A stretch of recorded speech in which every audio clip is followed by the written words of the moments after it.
ஒன்றா இரண்டா எடுத்து சொல்ல, ஒன்றா இரண்டா எடுத்து சொல்ல, உள்ள உணர்ச்சியை வார்த்தையில் வடித்து சொல்ல, எண்ணம் ஒன்றா இரண்டா எடுத்து சொல்ல, உள்ள உணர்ச்சியை வார்த்தையில் வடித்து சொல்ல, எண்ணம் ஒன்றா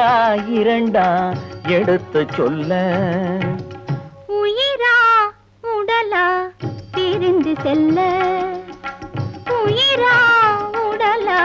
பிரிந்து செல்ல, நாம் பிரிந்தது என்னாலும் கலந்து கொள்ள, நான் உயிரா உடலா பிரிந்து செல்ல, நாம் பிரிந்தது என்